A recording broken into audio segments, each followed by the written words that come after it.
My name is Wim Eklars. I am for almost 20 years working with Coljet. My current role is Managing Director of Coljet Europe. We are extremely excited that we are helping the pharmaceutical industry with helping to distribute their vaccine globally. Some of the vaccines need to be cooled and frozen to a temperature to almost minus 80 degrees Celsius. Dry ice is obtained by expanding liquid CO2 and it has a temperature of minus 78.5 degrees Celsius. It doesn't melt, but it sublimates. It is during this sublimation that the gas is providing the needed cooling energy. The availability of dry ice is depending on the availability of liquid CO2. Liquid CO2 is a molecule that is released by different production processes.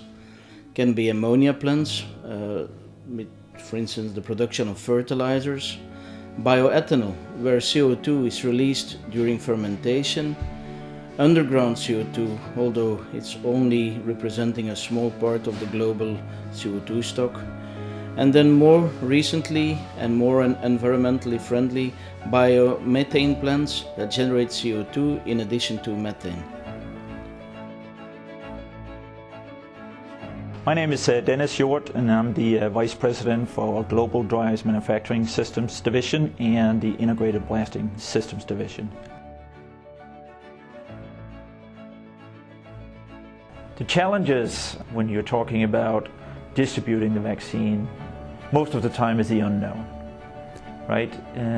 You have people are not giving any clear direction per se on exactly how it's going to happen, how many vaccine am I going to receive. We got numerous calls here at Coljet about dry ice requests, and we can hear that they don't have the answers that we are looking for to help them. So we have to guide them. Since again we've been in the business for a long time and we've been down this road many times when it comes to the whole logistics of cooling, dry ice and so forth. So I mean we spend a lot of our time guiding customers and help them to overcome the challenges that is with this vaccine distribution. The other thing is, what can the local suppliers do? I think most importantly is to be flexible.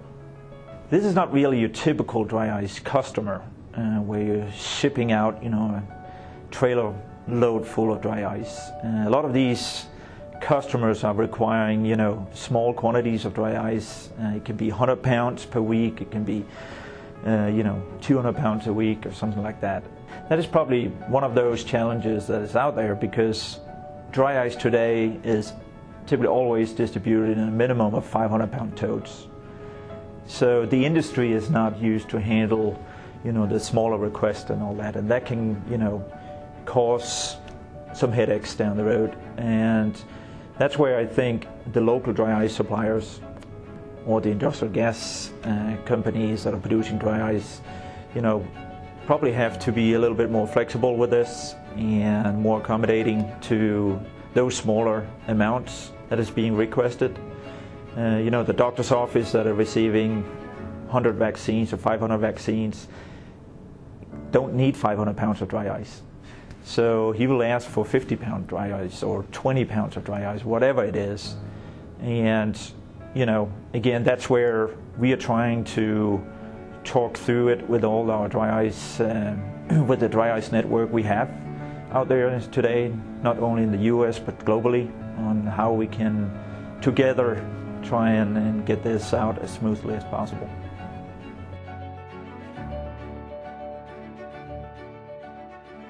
We have the dry ice suppliers out there saying we got 16 millimeter pellets, we don't have 10 millimeter pellets. And in most cases they would say, well, dry ice is dry ice, so here you have 16 millimeter pellets. But the thing is, the pharmaceutical companies that have brought out the vaccine where they use dry ice, those boxes are designed in a very specific way to accommodate a certain amount of dry ice. And with all the testing that has been done and all that, the 10 millimeter pellet is the one that meets that weight requirement there will be for dry ice. So if you're using a 16 millimeter pellets, you can't compress and it won't pack as nicely around the vaccines as the 10 millimeter pellets. So there is a rhyme and reason on why 10 millimeter pellets is the preferred one. Of course, there's a couple of different scenarios. When the vaccine is, arriving at the FedEx of the world, UPS, and so forth, they will replenish the boxes with an amount of dry ice that's needed, and then it will be, shipped from there further out to the end users. The end users being, everything from the little clinic in your local grocery stores. It can be the CVS of the world, the Walgreens, hospitals, and so forth. They also are responsible to re-ice again or replenish the vaccine boxes. And the frequency of that is once every 5 days is what's recommended by the pharmaceutical companies.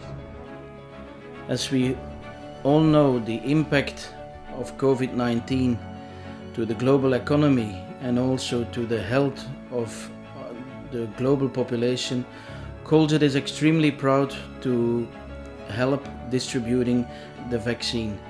It's a real honor, and again, Coljet is extremely excited that we can help in the distribution process of the vaccine.